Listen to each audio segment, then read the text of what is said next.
I'm Tom Morello, and you're listening to the Ralph Nader Radio Hour.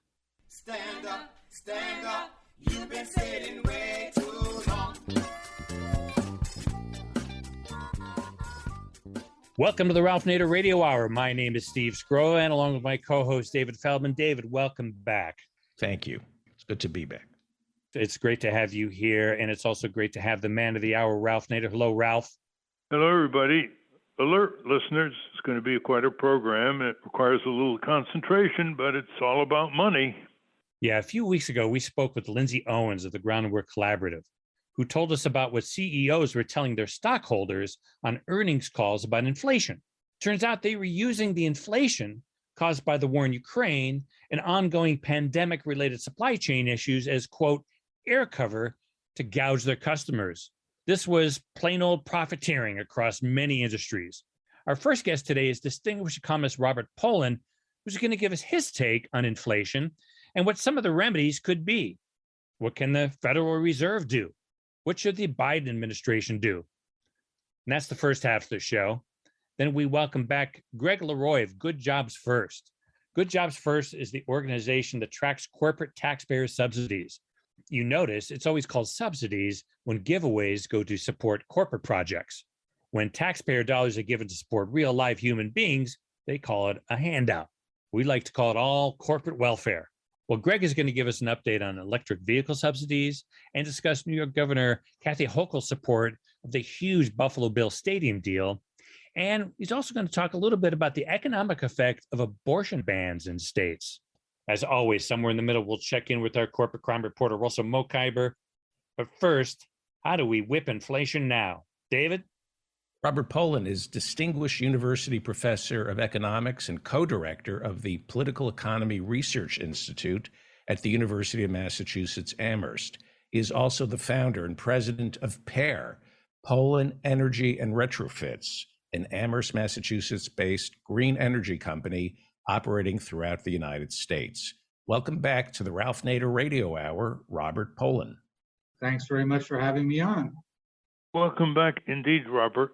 We get questions from time to time from our listeners trying to explain the Federal Reserve, and you've mentioned that the Federal Reserve spent $4 trillion during the COVID lockdown and recession to bail out the corporate sector, as you put it, $4 trillion. Yeah. Can you explain in simple language as possible, where did that $4 trillion come from, and exactly what was it invested into? And if you were the chair of the Federal Reserve, what would you have done with that $4 trillion? 3 points. Great questions, Ralph. And again, very happy to be on. So the Federal Reserve, the central bank of the United States, basically has the power to create money. The term that's often used, it's a little misleading, but that the Fed can print money. They don't literally print money all the time. They do, actually, are responsible for printing money. But most of what they do in this area is they just write checks. They can write a check for any amount and buy anything they want with those checks. And that's the way through which they expand the level of spending in the economy. So during the COVID lockdown, we've heard a lot, and we continue to hear a lot about what the Treasury did, the Congress and the President. We had 3 different stimulus programs, 2 under Trump, one in March 2020 for $2 trillion, one in December 2020 for $900 billion, and then the one under Biden in March 2021 for another $1.9 trillion. Those are gigantic numbers. I know you can say any number and make it sound big, but we're looking at something like 10%, 12% of US GDP, of overall economic activity.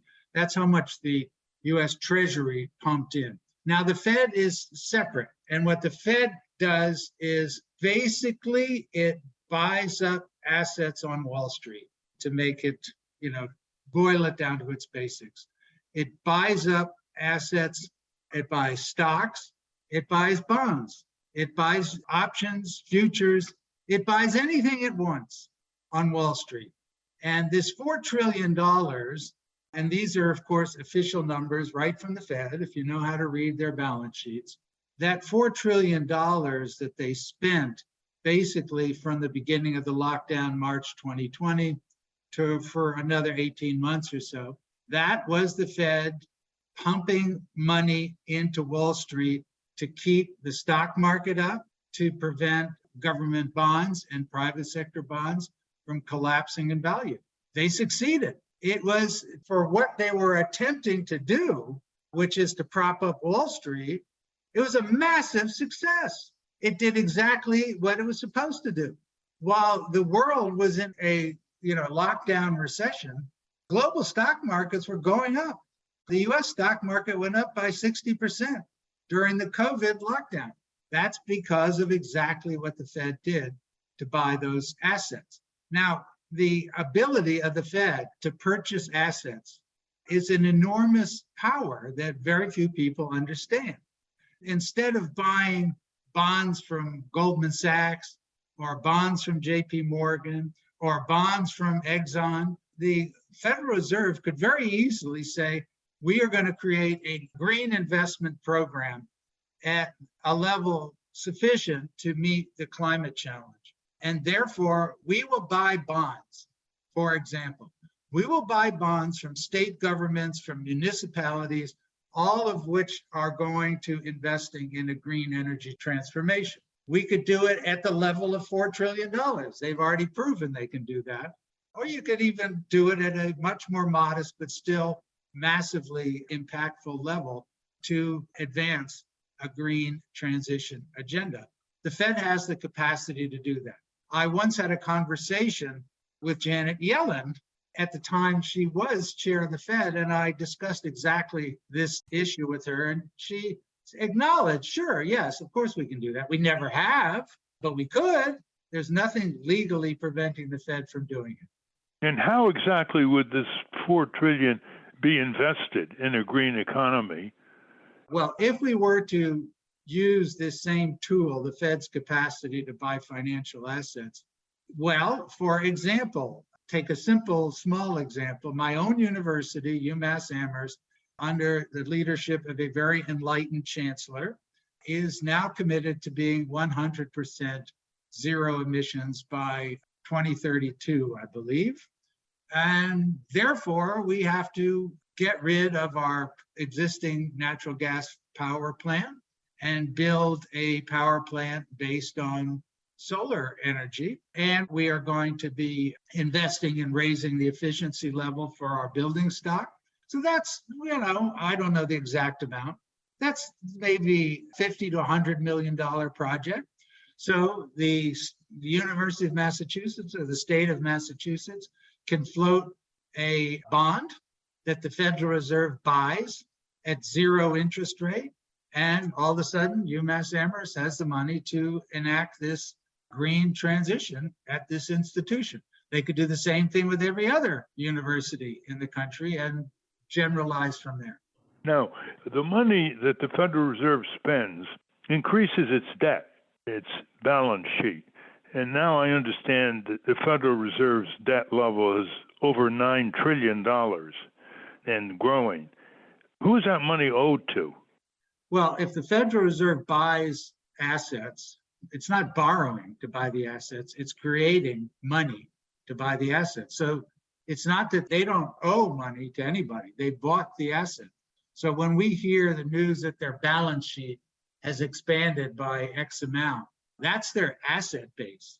Their assets would be the range of assets that they own, the stocks, the private bonds, most of which, by the way, Ralph, are US government bonds. So the interactions are taking place primarily between the Federal Reserve and the US Treasury, in which case it's just transactions taking place between separate entities within the US government. But the way the Federal Reserve puts out money raises a question that one of our listeners asked a while back, which is there any limit? In other words, at what point is it become risky in terms of the Fed's balance sheet to the whole economy? Or is it like a paradise of money pouring out to Wall Street mostly, instead of, as you say, to more productive purposes like the green economy? Yeah, well, the argument for generations from so-called monetarist economists led by Milton Friedman was that when the Fed is too aggressive in pumping money into the economy, the term being too much money chasing too few goods, the result is going to be inflation. And the more the Fed pumps money into the economy relative to the ability of the economy to produce goods and services, that is going to raise the price of the goods and services because there's more money chasing those existing goods and services. And broadly speaking, there is some truth in that in the extreme. I mean, if the Fed were to pump money into the economy, let's say at a level tenfold greater than the level of productive capacity, than the amount that we can produce on a daily, monthly, annual basis, then that will lead to hyperinflation. That's correct. But that's not really a terribly relevant example. The more relevant example is when the Fed's capacity to invest within the range of the productive capacity of the economy. Now, the other thing that the Fed can do, somewhat independent of the productive capacity of the economy, is basically what it did during COVID. It pumped money into Wall Street, and it's exactly true. And we don't talk about this. We don't call asset inflation. We don't call it inflation. We call it, oh, the stock market's going up. This is great. But actually, what happened was that the Fed's purchases of financial assets during the COVID lockdown led to an asset inflation. There were the same number of assets available, but because the Fed was buying them at such high levels, that pumped up the prices. And that was very beneficial, very welcome by our Wall Street titans. Yeah, but of course now the market is plummeted, so it was a short-term euphoria. What about, I know some of our listeners' eyes may be glazing over, but some of our listeners are thirsting for you to explain how in a inflationary period, the figures just came out from the Department of Labor, 9.1% inflation rate, highest in 40 years. What can the Federal Reserve do about it? What could the Biden administration do about it? What could the limited power over the corporate-dominated economy by the Federal Reserve and the Biden administration do on inflation? Because it's going to be a major liability for the Democrats, because the polls show that the people usually blame the party in power for inflation. So, right. So the news just came out a couple of hours ago. The latest overall inflation rate, the official inflation rate, is 9.1%. Let me just break it down a little bit. The overall inflation rate is supposed to reflect the general increases in prices that the average consumer faces. But it isn't the case that all prices in the average consumer's basket of goods is going up at the same rate. The biggest single driver of inflation by far right now is energy prices. So energy prices on average, and that includes gasoline, home heating oil, electricity, all energy prices went up by 40%. Energy prices of the 3.8% of the 9.1% total price increase, energy is responsible for 3.8% of the total. Energy alone is responsible for 40% of all price increases in the US economy right now, according to the official Labor Department figures. So the first thing we have to confront when we think about inflation is energy prices. Now, energy prices are in a special category because of the climate crisis. In my view, fossil fuel energy prices shouldn't be brought down. They have to be brought up, if anything, in order for us to accelerate the transition out of fossil fuel dependency. So what do we do when you have energy prices skyrocketing, people's livelihoods are being significantly hurt? Should you lower fossil fuel energy prices? The alternative has been presented in Congress, a windfall profit tax. That is, you have energy prices remaining high, but you tax the profits of the oil companies and you redistribute the revenue back to the American people. So if we look at energy prices today, even relative to pre-COVID, so we're not talking about the lockdown and anything that had to do with that. The average gasoline price today at $4.70 a gallon is about twice as high as it was pre-COVID. So the oil companies are making gigantic monopolistic profits. Those profits need to be taxed away. And if we did that, every person in the country, on average, every person in the country would be getting about $125. So a family of four would be getting about $500 to cover their increased gasoline prices. So that would be my first answer. The other part is I've looked at the data from the current Labor Department data on the inflation. The other driver right now is airline prices. Airline prices are responsible of the 9.1% overall inflation. Energy is 40%. Airline prices is 28%. So between those two things, you've got almost 70% of the explanation for inflation. What about housing and rent? That's a big chunk of the economy that's gone up sharply. Yes, but it hasn't gone up as sharply as everything else. And so that if we were able to drive down the airline prices and address the supply shortages that did emerge out of COVID, here's an example of something that actually is coming down. Used car prices a few months ago were rising by over 40%. The reason being that there is a shortage of computer chips for new cars. They weren't building new cars, so the demand for used cars was spiking. Right now, a few months later, the used car prices have come down, only increased by 7%.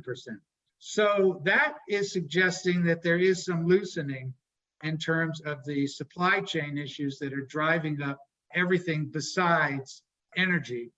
And so the thing that I think the Biden administration should focus on is accelerating the process of getting through these supply chain bottlenecks. One of the big bottlenecks is not having enough truck drivers. Truck drivers obviously are needed to deliver goods. And why aren't there enough truck drivers? Because they get lousy pay. So if you raise wages for truck drivers, you'd have more trucks on the road and you would facilitate the distribution of goods that is coming out of ports. You know, let's raise this issue here. We've reached a stage now where anybody who calls our economy a capitalistic economy is not up to date. It's a government-guaranteed corporate capitalist economy. And there are states now that are told by any corporation, you want us to build a factory, to build, say, electric vehicles?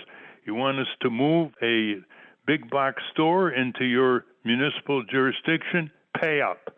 And so now the Congress is caught up with this fervor. It's just automatically assumed now that if corporations, having fled the United States for China and other low-wage countries, are saying, you want us back to produce chips? Pay up. So both Democrat and Republicans are now backing a $52 billion bill that's about to pass and be signed by Biden, $52 billion with a B, to subsidize any company that wants to build a chip factory in the U.S., like Intel or even a foreign company. What's your view on government-guaranteed corporate capitalism? We're not talking small business here, big companies demanding Washington handouts while they talk free enterprise speeches at Chamber of Commerce luncheons. So the building electric vehicles, building chips, anything to do, the Build Back Better, the one that didn't pass, the energy parts of Build Back Better, which I understand are still under discussion, something may pass. Almost all of it is subsidies for private companies. So on the one hand, right, why should private companies get subsidized at all? On the other hand, if we are going to meet the emission reduction targets and face the climate emergency, we have to do it within capitalism because we're not going to have another system in the next 8 years. So my view is that we can subsidize companies in exchange for very stringent standards to which they have to adhere, including they have to meet their investment projects, including they have to do it in a way that adheres to high labor standards, like we do in public construction projects. And they have to invest in the underserved communities and invest in meeting the environmental standards of underserved communities. In that What about case, government stock ownership? and yeah, of course, government, yeah, well, we were going to talk about that. When we talk about the windfall profit tax, which has been proposed in Congress, and I strongly favor, it does raise a broader question, is if we're going to tax the so-called excess profits of oil companies, how do we define excess profits? Under what circumstances should oil companies be making money when the way they make money is by destroying the planet? So any profits by the oil companies, in my view, in any kind of logical framework, should be recognized as excess profits, because there shouldn't be any profits, in which case the Federal Reserve could buy the assets of the oil companies, just like they bought the assets of all other kinds of Wall Street firms, and deliver a nationalized oil industry that could then manage a green transition in an orderly fashion. So what companies should be nationalized? The way the government took over a bankrupting General Motors and near bankrupting Chrysler a number of years ago. They owned a majority share of the stock. So you would nationalize ExxonMobil, Chevron, ConocoPhillips, the three bigger ones. Tell us how that would work, apart from the difficulties on Capitol Hill. Well, again, the simple model is exactly what the Fed did during the COVID crisis in general. The Fed just bought financial assets. They bought stocks, they bought bonds owned by Wall Street firms. In this case, they could just buy majority ownership of these three oil giants. And, I calculated, this is from about a couple of months ago, the cost would probably be lower now, given that the market's gone down.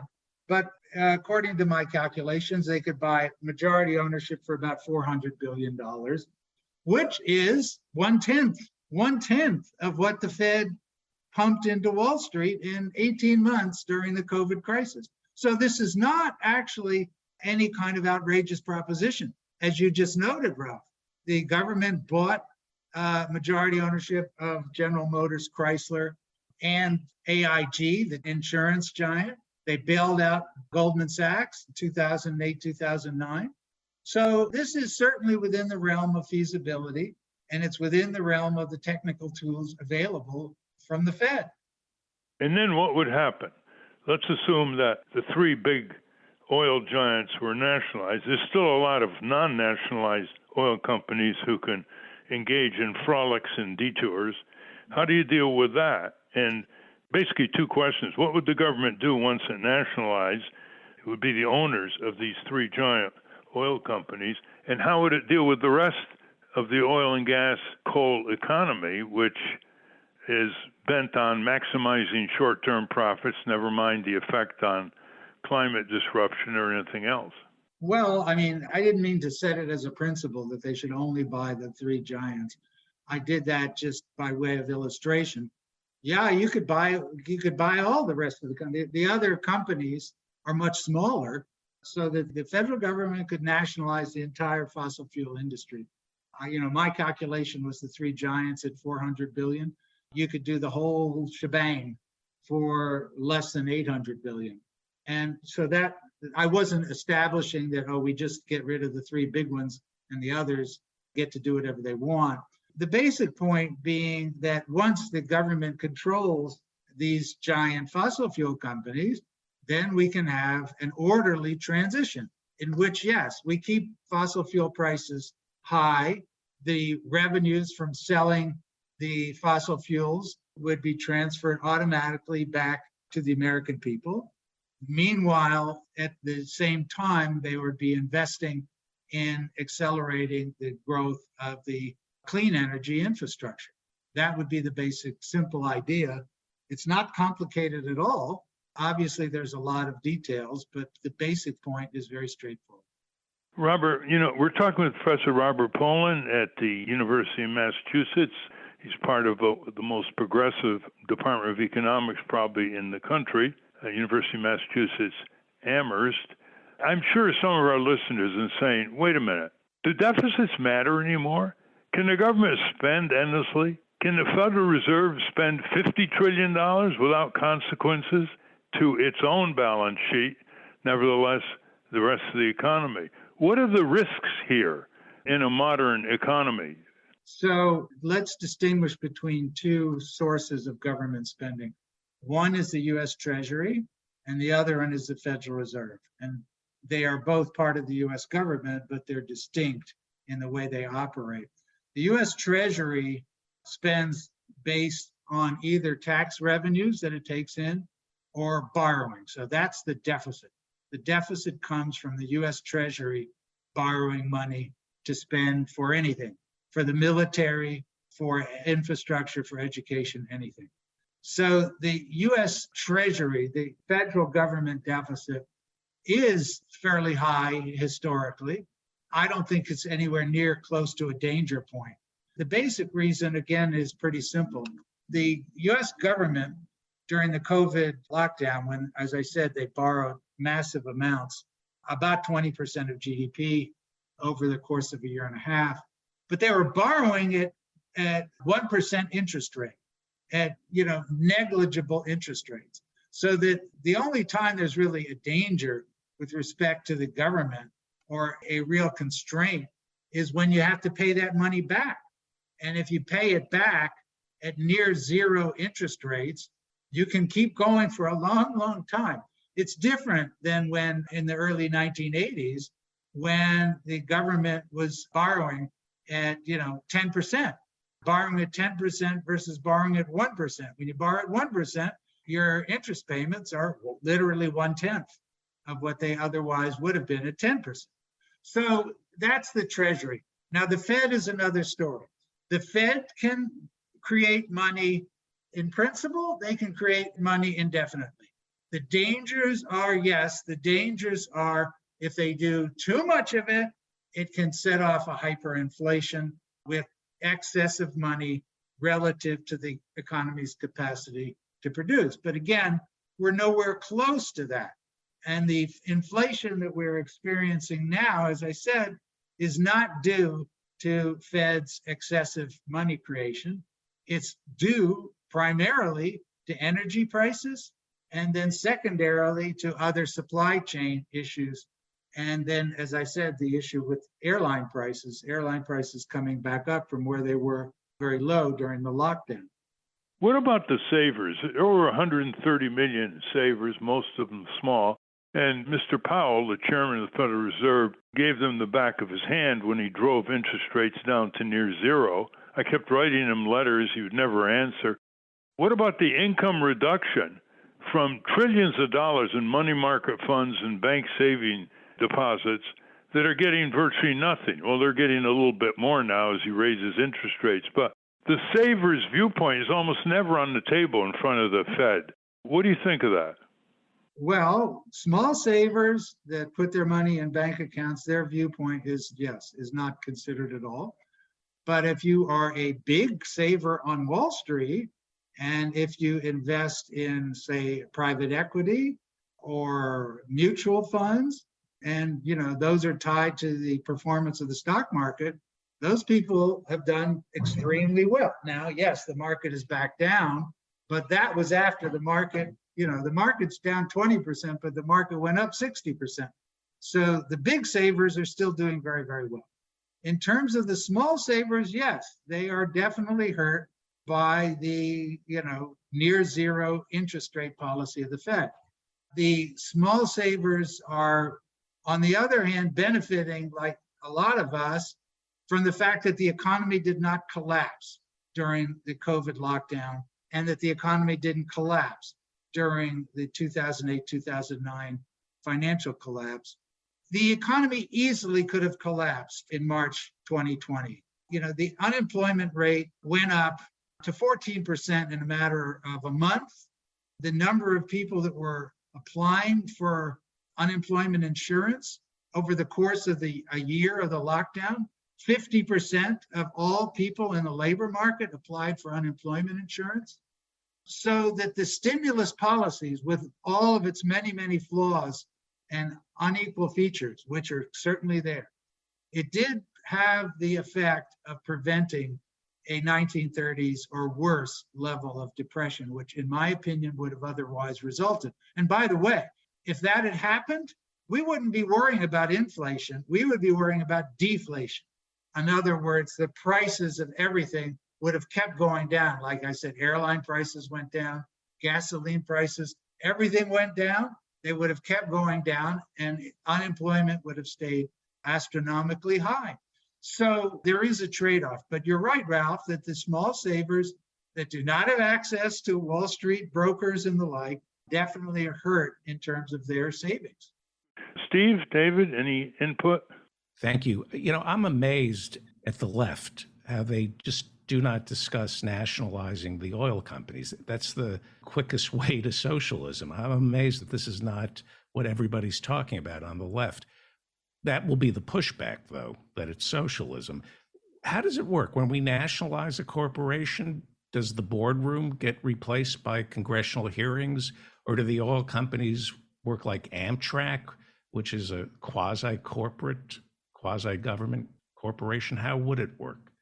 Yeah, well, the decision makers, the board of directors, the CEOs, obviously would be replaced, just like what happened when we nationalized General Motors. The aim of the new leadership of the oil companies would be to phase out the oil companies and to bring in a clean energy infrastructure. So we would have to obviously have people sitting in those seats that are committed to that project.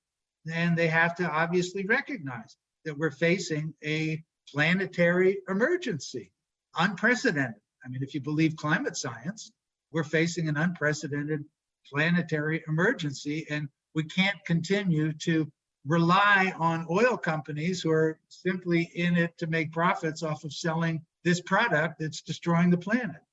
It all comes down again to who gets elected to Congress, which we've repeated again and again throughout this program, listeners. We've run out of time. Unfortunately, we've been speaking with Professor Robert Pollin of the Department of Economics in University of Massachusetts Amherst. And we thank you very much for your time and your insights, as well as how easily people can follow up on many of these things on your website, and that link will be provided them. Yeah, thank you very much, Bob. Thank you very much, Ralph, and Stephen, and David, and Matthew, Hannah, and the whole team. We've been speaking with economist Robert Pollin. We will link to his work at ralphnaderradiohour.com. When we come back, Greg LeRoy from Good Jobs First is going to give us an update on who is giving our tax dollars away and for what. But before we do that, let's check in with our corporate crime reporter, Russell Mokhiber. From the National Press Building in Washington, D.C., this is your Corporate Crime Reporter Morning Minute for Friday, July 15, 2022. I'm Russell Mokhiber. Dennis Kucinich has written a remarkable book, The Division of Power and Light. The Division of Power and Light was the legal name for Cleveland Municipal Power, in short, Muni Light. In the early 1970s, there were thousands of electricity companies owned and operated by cities around the country. Having the public own its own power source had many benefits, not the least of which was that the electricity bills for citizens were cheaper, up to 50% cheaper. Instead of paying $100 a month for an electricity bill, you would pay $75 a month. Public power did not sit well with Cleveland's corporate power structure, which included the banks, the corporate media outlets, most of the politicians, and Muni Light's private rival, Cleveland Electric Illuminating. CEI pressured the city of Cleveland to sell Muni Light. Kucinich stood up to the power structure and said, no sale. For the Corporate Crime Reporter, I'm Russell Mokhiber. Thank you, Russell. Welcome back to the Ralph Nader Radio Hour. I'm Steve Scrovan, along with David Feldman and Ralph. When state money goes to a person, it's called a handout. When it goes to a corporation, it's called a subsidy. Our next guest makes it his business to track those corporate handouts. David? Greg LeRoy is the founder and executive director of Good Jobs First, dubbed the leading national watchdog of state and local economic development subsidies and God's witness to corporate welfare. He has been training and consulting for state and local governments, associations of public officials, labor management committees, unions, community groups, tax and budget watchdogs, environmentalists, and smart growth advocates for more than 30 years. Welcome back to the Ralph Nader Radio Hour, Greg LeRoy. Thanks so much, David. Great to be with y'all. Welcome indeed, Greg. And David's description indicates what listeners should realize about Greg LeRoy is there's basically nobody who knows more about government handouts, subsidies, giveaways, bailouts, so-called incentives, we call them entitlements, to corporations, many of them large corporations in the USA. So we're pleased to have the premier expert on government-guaranteed big capitalism. Why don't you just briefly give a scan of what you've worked on all these years, the many local and state giveaways, subsidies, handouts, and what the taxpayers got in return in terms of stadiums and so-called development, before we get to the latest giant giveaway to companies saying to states, we'll build an electric car company or a battery company in your state. How much will you pay us to make profit? Yes, that's the latest craze.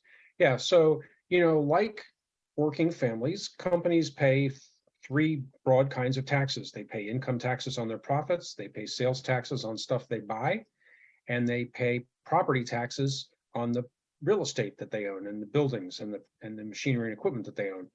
And in the name of economic development, for decades now, states and local governments, cities and counties, have been giving companies holidays on one or more of those taxes, sometimes permanent holidays, often very long-term holidays, 10, 20, 30-year holidays, on those taxes in the name of jobs. It's really gotten to be a kind of tax break industrial complex, I call it. It's more than 80 years old. It dates back to the late 1930s. Some people have called it the economic war among the states, or the race to the bottom, or the prisoner's dilemma for public officials, who are hamstrung in this game because corporations have all the information. They have all the information cards in control of the system. And we taxpayers get taken to the cleaners as a result. We're overpaying grossly for jobs. We're undermining our public budgets. We're transferring huge amounts of wealth from our public treasuries to corporate shareholders. That's the one thing we can say for sure is happening in this system. If they are doing this day by day, driven by the consultants who represent these corporations demanding handouts or tax abatements or whatever, what does the taxpayer get in return in the actual contracts that are signed between these companies and state and local governments? What are the safeguards? What do they get in return? Suppose the company says they're going to build a plant with 5,000 employees, as General Motors did years ago, and it ended up with about 2,000 employees. Can they get a refund, so to speak? Can they change the terms of the agreement? The question you asked, Ralph, was exactly how I got into this accidental career of mine. I started working to help people try to prevent factory shutdowns in the 1980s. And we had a lot of cases of factories like General Motors in Ypsilanti Township that had gotten a $1.3 billion property tax break and yet moved all the jobs to Arlington, Texas. And at the trial level, we won, and then on appeal, we lost. But in a couple of other cases, we won. We actually stopped a plant closing in Minnesota and got a big settlement in Indiana for a couple of runaway shops. But the truth of it was, until workers organized and coalitions organized to blow the whistle on this scandal, there were no safeguards in place. Now, virtually all major programs have two kinds of things in place. Either they have clawbacks, which is the money back guarantee you refer to, which is tied to the performance, right? So you would, if you fell 50% short, you would lose at least 50% or more of the value of the tax break. The other safeguard is what's called performance-based. Foxconn is a good example of this in Wisconsin, where the state at least was not on the hook for anything until the company actually performed on its end of the deal, hiring. And because the company has never met its end of the deal in Foxconn in Wisconsin, the state hasn't paid out a dime, I don't think, to the company. The local governments is an entirely different story. They're really out of luck now. They're in a terrible place. But at the state level, that worked to safeguard taxpayers. So, but to your broader point about what do taxpayers get, we have to back up and remember that we should never assume these things work. Okay, and I put the word work in quotes, right? Because The truth is, and people who make their living helping companies shake down governments will admit this if you ask them, incentives almost never determine where companies actually choose to expand or locate. They don't because they can't, because state and local taxes are a microscopic cost variable for the average company, less than 2% of their cost structure. It's the business basics, skilled labor today, especially in today's tight labor market, material, access to customers, logistics, quality of life, cost of electricity, info technology, all these other big cost variables. Tiny changes in those big variables would dwarf anything you can do tinkering with tax breaks. Companies get these big tax breaks usually after they already know where they're going or they already know where their short list is, and it's icing on a cake, but the cake is already baked based on the business basics. And they pit one state against another, one governor against another, one mayor against another. That's the old game. That's the unfairness of it all, right? Those governors can't compare notes with each other. Those mayors are not allowed to talk to each other. There's no formal written rule, but everybody knows if they do collaborate, they'll get blacklisted by the site consultants the next time around. So everybody in the public sector stays in their little lane, stays in their little prisoner's dilemma, and doesn't rock the boat. Well, what's been in the news is criticism of Governor Hoco, who took Andrew Cuomo's place. She was lieutenant governor. The first thing she said when she became governor of New York State was that everything is going to be transparent. It's going to be open government, freedom of information. The people will be alerted. And then she turns around a few months later and she pushes, after secret negotiation with the Buffalo Bills NFL football team, a huge stadium subsidy, the biggest ever in Buffalo, which was her hometown. And then in the waning hours of the legislative session in Albany, she shoves through what is estimated to be a $10 billion come to New York State for any chip company that wants to start a factory. $10 billion with a B, no hearings, no discussion, just bingo, right through the Assembly and the Senate. And she signed it into law. Your views? This is a terrible example of what's going on. So the state is now on the hook over time for up to $10 billion for microchip fabrication factories, despite its very troubled history in that space, right? The biggest deal the state's ever done cost $1.2 billion for a single facility. That's the Global Foundries factory in Saratoga Springs. And they only got 1,200 jobs, which is to say the price tag was $1 million per job.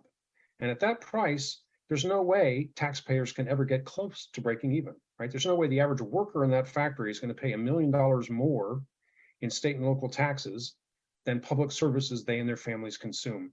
So all we can say is that there's a giant transfer of wealth from New York taxpayers to the shareholders of Global Foundries. Recently, the state tried to win a Samsung plant. They offered $2 billion to Samsung to locate between Buffalo and Rochester. The plant went instead with half the amount of subsidies. Again, subsidies don't determine where companies go, half the subsidies, and went near Austin, Texas. And how about the Buffalo Bills stadium deal? Terrible deal. Biggest in NFL history. Her husband works for the company that sells hot dogs and drinks at the stadium, has for 30 years. Terrible story, terrible conflicts, and probably not necessary again either, because it's all about TV revenue sharing among the franchises, right? That's where the big bread is. And the family that owns the Buffalo Bills is worth $5.5 billion, according to Forbes magazine. They could have built it themselves. Listeners might be saying, well, can't taxpayers sue? And I wish they could. We had a harsh lesson back in 2005, 2006, when the U.S. Supreme Court last even entertained this issue. It was a company dispute out of Toledo, Ohio. The case was called Cuno v. Daimler Chrysler. And on that case, the Supreme Court, at the end of the day, did not rule on the constitutional issues at hand. It said that some of the people who were the plaintiffs in Toledo, people who had literally lost their homes and businesses to the footprint of the factory by eminent domain, had not been sufficiently harmed to sue to challenge the deal. So we have a very hostile Supreme Court on this issue right now. And it's tough to get standing. Yeah, they said no standing to sue. Well, let's talk about the recent craze that's sweeping the country as the automotive industry moves from the internal combustion engine to electric cars. The consultants for these companies are pitting state against state. Let's talk about states like Tennessee and others. What's going on there in terms of looting the taxpayer again without a referendum? It's like a dictatorship. They use the taxpayer burden, present and future generations, like their little piggy bank, these politicians, try to make themselves look good. And as you say, the main factors in citing a plan have little to do with these tax giveaways and everything to do with transportation, raw materials, quality of the schools, closeness to markets, etc. Give us a scenario here. What's going on? This is nuts. In the last 2 years, the states have been behaving like drunken sailors, spending to subsidize electric vehicle and electric vehicle battery factories. We're about to issue a little report on this. We know the number is already north of $10 billion that have been awarded to a small number of individual facilities. Some of the companies are companies you've heard of before. Ford got a big package with a battery partner in Tennessee that's probably going to go north of $1 billion. It's close to $1 billion already. General Motors got a big package worth at least $900 million from the state of Michigan. But then there's companies you've never heard of, like Canoo, C-A-N-O-O in Oklahoma, which got $300 million and is struggling, or a company called Rivian, which is got about $1.5 billion subsidy package from the state of Georgia. This is a company that's very young and very unproven. You've got a Vietnamese company called VinFast locating a facility in North Carolina, and they were awarded $1.1 billion by that state. This is the Wild West right now. And the states are fat on federal money from the CARES Act and the Rescue Plan Act. And a lot of them should not be spending money this way, but they are. And it doesn't matter anymore whether these are foreign companies like Toyota or Honda or some other foreign corporation or a U.S. domestic company, does it? No, it doesn't. I mean, some of these are, like I say, domestic companies. Certainly Hyundai is going to get a big package in Georgia. We don't know the details yet, but it's been announced and certainly will be 9 or 10 figures. This Vietnamese company I'd never heard of before, and it's quite a young company apparently. And then you've got companies like Volkswagen, which is going to expand its Chattanooga plant in Tennessee to include electric lines. And this is a company that said it wanted a union and tried to have a works council in a UAW election 8 years ago, but the politicians in the state intervened and made sure there wasn't going to be a union in the election there. So it's, this is a really seedy story that you describe in your article. Describe it in some detail for our listeners what Governor of Tennessee Bill Haslam did. Yeah, in 2014, like I say, Volkswagen said, we have 300 factories around the world. They all have works councils. We do better with works councils. Please let there be a union in Chattanooga so we can have a works council there. And the UAW scheduled an election. And then Governor Haslam and the former mayor, now Senator Bob Corker, and their minions, and also Grover Norquist from Americans for Tax Reform, and other people started, campaigning against the union. They had, billboards, all kinds of scare tactics, and the union narrowly lost, despite the fact that the company said they wanted it. But it's the Southern brand, right? The Southern political brand of economic development is wage suppression, right? Right to work, union busting, union resistance. That's their brand. Is the federal government moving in on this at all? Are there any proposals? Didn't Senator Pat Moynihan once say the way to prevent this war between the states, pitting states against one another to get a higher handout or subsidy or giveaway, didn't he have a proposal that would level that playing field and prevent that kind of race to the bottom competition? I don't recall one by him. There's been several flare-ups at the federal level on this issue, sometimes around controversial deals, but like the governors have not debated this issue for 29 years, not since 1993 with the deal in Alabama for Mercedes-Benz, which by today's standards is chump change. It was a big deal at the time, but it's been left in the dust by scores of costlier deals since then. Even John McCain at one point said, we need like a base realignment commission model here. We need an up or down vote that would, everybody's got to step up to the table and take one for the team kind of a lineup. And that didn't pass either. So any interest in interstate compact so they can eliminate this pitting one state against another? Yeah, so there is a left-right coalition pushing an interstate compact right now. There's been bills introduced in 13 states by a lovely mixture of libertarian and progressive state legislators advocating for this. There is a left and right consensus on this issue. The problem is the squishy centrists in both parties, frankly, who are impossible to move. But yes, this would set up a mechanism through which the states could cooperate. And that's inherently subversive, right? Because the big problem is our elected officials are not allowed to represent us and cooperate on economic development because the site consultants have everybody in jail. In one of your articles, Greg, we're talking with Greg LeRoy, the founder and head of Good Jobs First. You say that the electric vehicle subsidy situation that you've just been talking about begs for a national strategy. What is your national strategy on this? I think we should say that the best way to move this market is the way we have been moving it historically, which is combined auto fuel efficiency standards, the CAFE standards, to keep ratcheting those up to make sure that every year our auto fleet gets more efficient. And that means a bigger and bigger mix of electric vehicles replacing internal combustion engine cars so that over time the market transitions. Clearly, there's a lot of demand for it. Read about the long waiting lists, waiting for Teslas and waiting for other electric vehicle models. People want these cars. People are ready for them. And if the feds can just keep nudging the market with better CAFE standards, we don't have to lose our shirts at the state and local level for these factories. They're going to happen because the market is there. You also say instead of frittering away budget surpluses on corporate giveaways, the state and localities can advance a green economy with equity. Spell that out. Sure. So look, we know that the fossil fuel economy has been racist and caused greater pollution in communities of color. And we know that if we don't be intentional about making our future economic development policies anti-racist, the same thing will be true. We need to replace the dirty polluting trucks and buses in neighborhoods that are working class and people of color neighborhoods.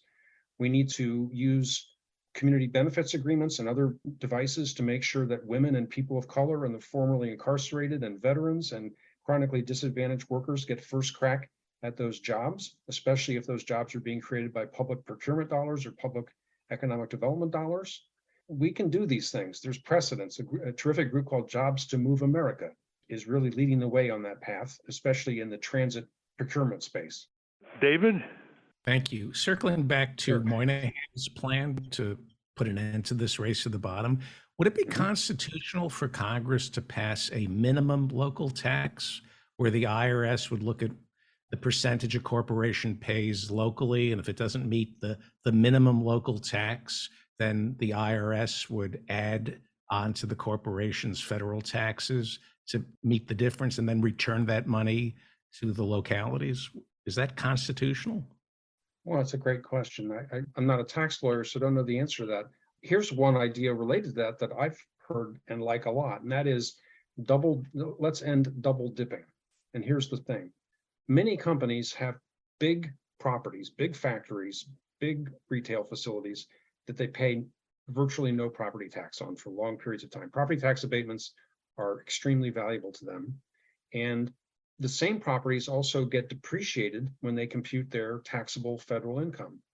Let's say if the property is abated, you can't depreciate it on your federal income tax. No more double dipping. Unfortunately, we're out of time, Greg. Is there anything else you'd like to say?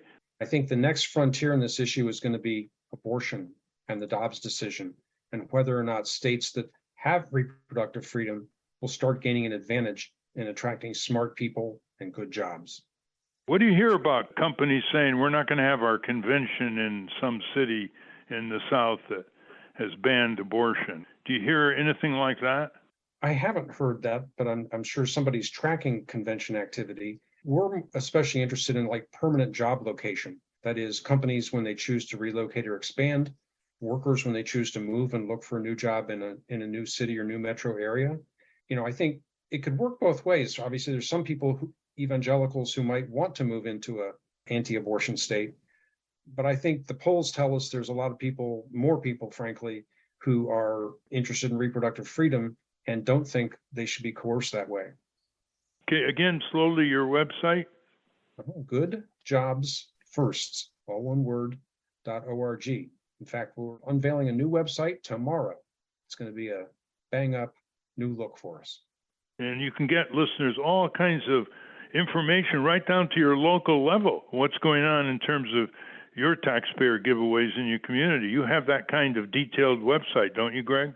We have two kinds of information that goes down to local level. We have tax break data in two different databases, both company specific and place specific, school district specific, city and county specific.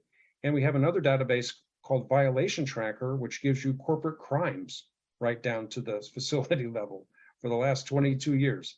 Every EPA violation, OSHA penalty, antitrust, foreign corrupt practices, bribery, antitrust, consumer fraud conviction for every company for the last 22 years.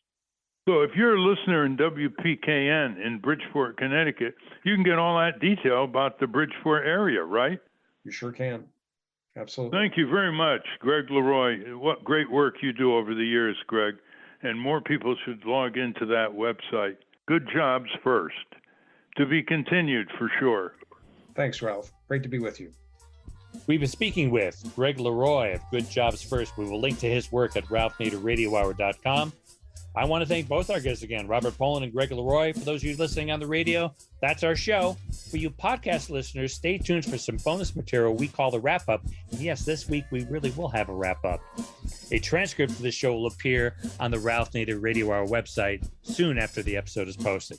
Subscribe to us on our Ralph Nader Radio Hour YouTube channel. And for Ralph Nader's weekly column, you can get it free by going to nader.org. For more from Russell Mokhiber, go to corporatecrimereporter.com. The American Museum of Tort Law has gone virtual. Go to tortmuseum.org to explore the exhibits, take a virtual tour, and learn about iconic tort cases from history. And be sure to check out their online gift shop. You'll find books, posters, and flaming Pinto magnets and mugs for all the tort fans in your life. That's at store.tortmuseum.org. You should read Capitol Hill Citizen. The pilot issue is out. It's only $5 to cover the shipping. To order your copy, go to capitolhillcitizen.com. The producers of the Ralph Nader Radio Hour are Jimmy Lee Wirt and Matthew Marin. Our executive producer is Alan Minsky. Our theme music, Stand Up, Rise Up, was written and performed by Kemp Harris. Our proofreader is Elizabeth Solomon. Our associate producer is Hannah Feldman. Our social media manager is Stephen Wendt. Join us next week on the Ralph Nader Radio Hour when we welcome New York Times columnist David Gellis about his book, The Man Who Broke Capitalism. Thank you, Ralph. Thank you, everybody. Hi, this is Jimmy Lee Wirt, producer of the Ralph Nader Radio Hour, and welcome to the wrap-up. First up, Steve asked Professor Pollin about the main person sabotaging the Biden agenda. Professor, you just referenced Build Back Better and was basically squashed by Joe Manchin, whose stated reasons were that he was worried about inflation and government spending. Can you explain to me, is Joe Manchin wrong and how is he wrong? Joe Manchin is completely wrong.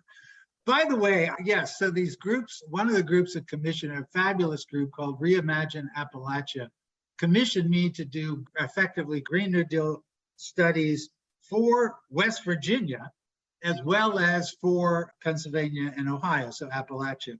And I presented it to Joe Manchin's staff, and they, to my surprise, were very favorable.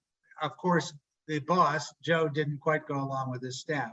But on the Build Back Better, you know, even if we were to take the full Biden proposal of Build Back Better, which now I understand is being chopped to a third, the Biden proposal about $1.5 trillion over 10 years. That's the critical thing.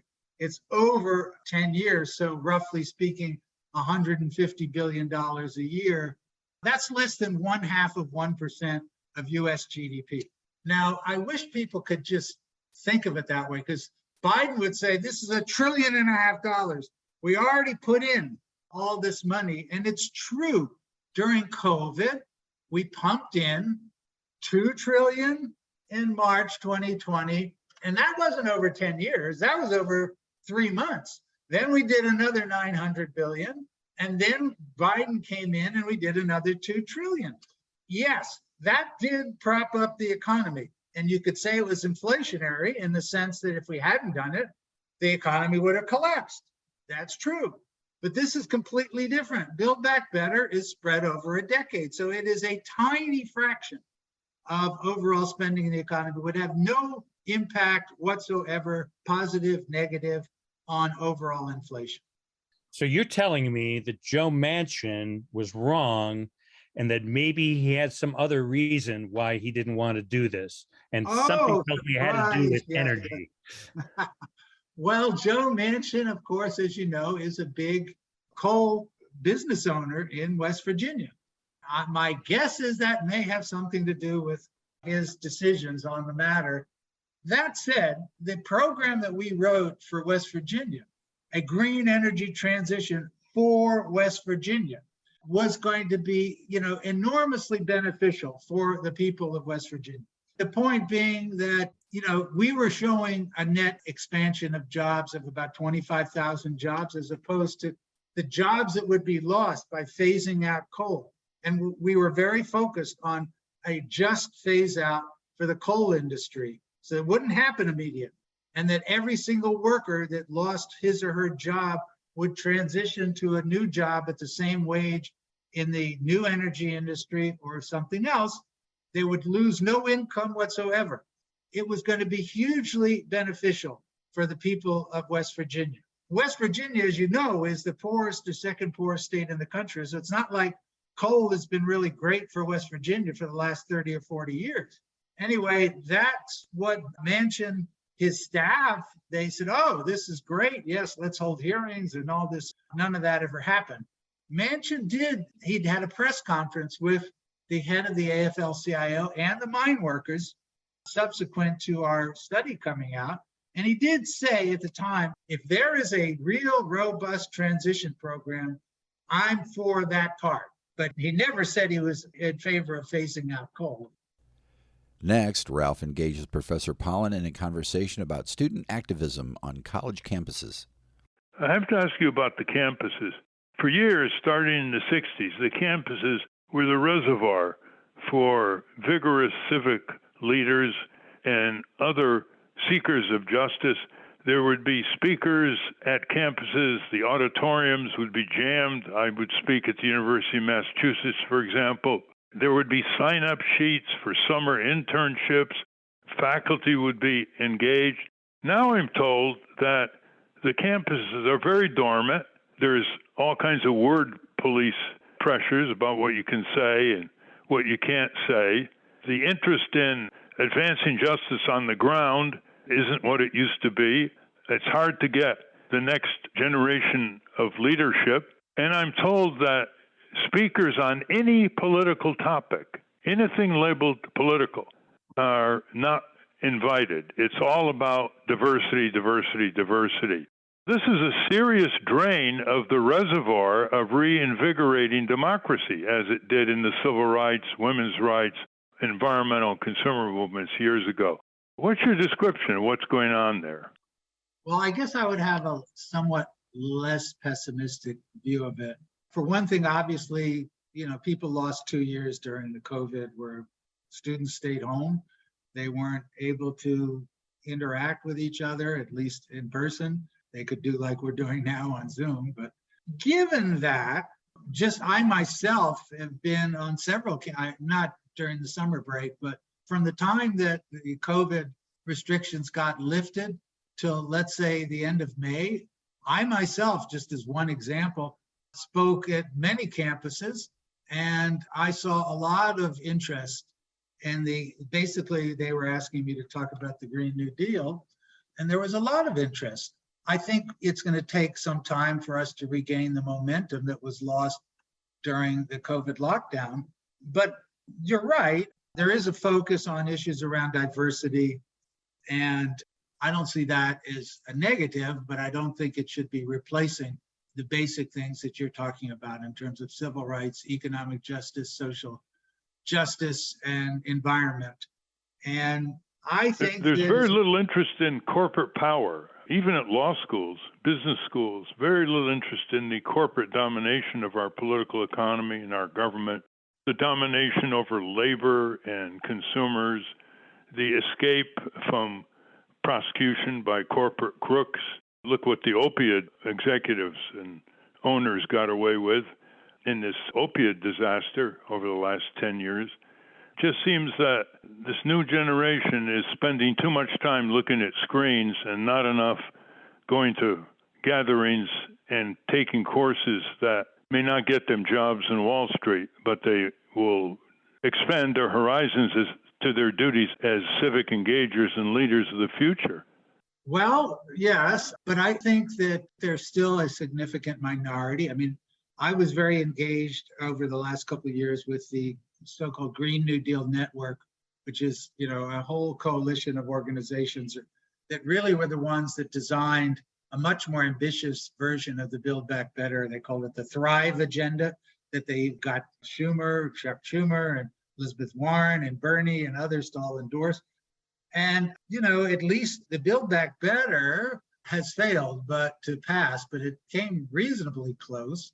And that, I think, was really due to grassroots energy. So now if I can think back, eons ago when I was an undergraduate and I saw you speak on my campus, I was at a very active campus, one of the most active, University of Wisconsin-Madison, at the height of the civil rights and anti-war movements. And even then, even at Wisconsin or Berkeley, I think you had maybe 10% of the students who were really active. The other 90% maybe were walking along sometimes, other times not. So I think if we can re-engage that core 10, 15%, I think things will look more favorable. That's a good point. Now, after we excused Professor Pollin, our associate producer, Hannah, weighed in. Hannah had an interesting observation, Ralph. Hannah, why don't you pose your question or comment? Hi. Yeah, I was just talking to someone about this, so it's fresh on my mind. My impression of why, my generation and subsequent generation of college students aren't as active, to me, it seems like the main issue is student debt. I went to a state college that my mom went to, and when she went in the late 70s, early 80s, it was practically free. Pell Grants covered her tuition. And when I went, everyone who didn't have, independent means was going into crushing debt with these student loans. And there was a lot of pressure to get your degree, get on a career track. It wasn't just going to college for college's sake. It was an investment. It was a very capitalist, this is an investment in your future. And you're leaving with tens, if not hundreds of thousands of dollars of debt. That's a lot of pressure.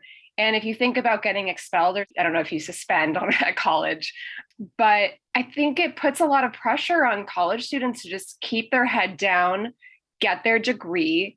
And unless it makes it kind of a higher barrier for entry to be disruptive. That's kind of my impression, at least. It's $1.7 trillion of student debt, but they don't start paying it until they get out. So, a significant number could be real agitators on campus and educate their fellow students the way they did years ago. It's always a small number, just like Pollin mentioned. That's what's really bothering people, because a lot of progressive activists over the years now, they don't get to any campus at all. It's been abolished. Anything dealing with politics has been abolished. Have the trustees overall, have the boards of directors or trustees at colleges gotten more corporate? I remember my school had, there were people who worked in banking, and they were institutions of education that were being run by essentially corporate executives. They were dictating the values and the direction. It's always been corporate. The only change was they'd put a student on once. In some schools, they'd put a student on as a student member of the board. But even in the 60s and 70s, it was all corporate controlled. Bankers, insurance people, real estate people, corporate lawyers, those are the main categories. They use it as a fundraiser. There's not much change in that. Ralph, there's something else I wanted to point out to you. Yeah. Our good friend John Bolton was a commentator on CNN after the latest January 6th hearings. And I don't know if you caught this, but he was talking to Jake Tapper, and they were talking about whether what Trump was doing constituted a coup or not. First of all, he was arguing that it wasn't really a coup. because Trump was just fumbling through things. And so, but he said this. I disagree with that. As somebody who has helped plan coup d'etat, not here, but, other places, it takes a lot of work. Wonderful. By the way, in his book on his days in the White House, John Bolton said, quote, obstruction of justice in the Trump White House was a way of life. Yeah. That's like saying crime was a way of life. Obstruction of justice, serious crime, especially when it comes from a powerful source like the president. Yeah. Bolton is great sometimes with his admissions. Yeah. He worked to overthrow governments. He wanted to overthrow the government of Iran and North Korea. Those are his latest. Well, he wants to, know, it's a lot of hard work. It's not something that Donald Trump was capable of. Yeah, that's right. To Bolton, Trump's January 6th was just a shout out. Yeah, well, that's what he was saying. This is a one-time thing. And what was also interesting is Jake Tapper did not follow up. He didn't say, excuse me, what particular coups did you conduct? He just kept it on the topic of Trump. But it's funny how every once in a while they say the quiet part out loud. Yeah, he should have. They're not known for follow-up questions, interviewers. They have a set questions in front of them. They just go from one to another. They don't want to have a detour. What was the responsibility of Cipollone? If you're a lawyer, if you're the White House counsel, and you see this kind of criminal conspiracy, what was his responsibility? Should he have contacted the FBI? What was the responsibility of even the acting attorney general when he got called in by Trump, who said, just make the statement, I'll fill in the blanks. Just say it's they're observing an unfolding criminal pattern of behavior. They should have quit and gone to the Justice Department. That's what their professional ethics would dictate. Otherwise, they're in complicity and vulnerable themselves. Right. Finally, Steve has an additional question for Greg LeRoy of Good Jobs First. Steve and David, any input here? Yeah, I just wanted to get back to the Buffalo Bills thing. It seems like the selling point, the reason the masses do not rise up against this is because sports teams, especially major league sports teams, are so much part of a city's civic identity and civic pride, and we're a major league city. And I'm originally from Cleveland. I know people live and die. When the Browns schedule comes out, that's like the big news of the day. And it seems to me there's a lot of pressure there that's emotional and not parsing the statistics and the numbers that make it a very easy sell to get away with these subsidies to teams. Do you have any comment on that? No, that's objectively true. And the teams exploit that fact, right? There's two things going here, right? They've been granted monopoly status, like baseball and so on, so that they can control the market, the TV advertising market, the entertainment market. And second, there's a longstanding left-right consensus among academics that stadiums do not equal economic development. We don't do studies on stadiums at Good Jobs First because we know this. So we'll tell people, we tell reporters that every day. And we send them to academics from the left and right who've been doing these studies for decades, right? You and I do not have more money or time with which to recreate because we have a new stadium in which to recreate, right? If we don't go to the game, we're going to go to the movie. We're going to go to a restaurant. We're going to go to a skating rink. We're going to go do something else, maybe even a little healthier or more active than sitting in a seat and drinking beer and eating hot dogs. So, they don't create new jobs. They don't create new economic activity. But the one thing we know for sure is they enrich the owners by grossly increasing the value of the franchises. The biggest single jump in personal wealth that George W. Bush ever enjoyed was when he successfully fronted a sales tax referendum in Arlington, Texas, which greatly increased the value of the Texas Rangers, of which he was a minority owner. By the way, Steve, a poll in New York State shows that a majority of people are against the Buffalo Bills stadium subsidy to the $5.5 billion family that owns it. It's just in Buffalo itself. It's not a huge majority for the Buffalo Bills stadiums because there are groups who say put the same money into neighborhood recreational facilities so people can get exercise and go and play neighborhood sports with their kids. It's not overwhelming support even in Buffalo. But Governor Hoco rammed it through, no hearings. I mean, what does a dictatorship have over her performance vis-a-vis the so-called elected representatives in the state legislature in Albany? And she was supposed to be a breath of fresh air after Andrew Cuomo had to resign. By the way, for people who want a little more detail on the Buffalo Bills Stadium job program, they have less than a dozen games a year. How many jobs is that going to create? Sells a lot of hot dogs, Ralph. Yeah. Also, by the way, the state is going to put in $600 million into the Buffalo Bills Stadium. They got Erie County, who's not one of the richest counties around, to put in $250 million, and they're responsible endlessly in the future for the maintenance costs. And the Buffalo Bills get all the profits from the parking and the sales of food and drink, and they get the naming rights. In other words, the taxpayers don't even get the naming rights to call the new stadium Taxpayer Stadium. There's no end to corporate greed. And that's a wrap. Join us next week when we welcome New York Times columnist David Gellis to talk about his book, The Man Who Broke Capitalism. Tune in to find out who that man is. Hint, it's not Milton Friedman. Until next time. Stand up.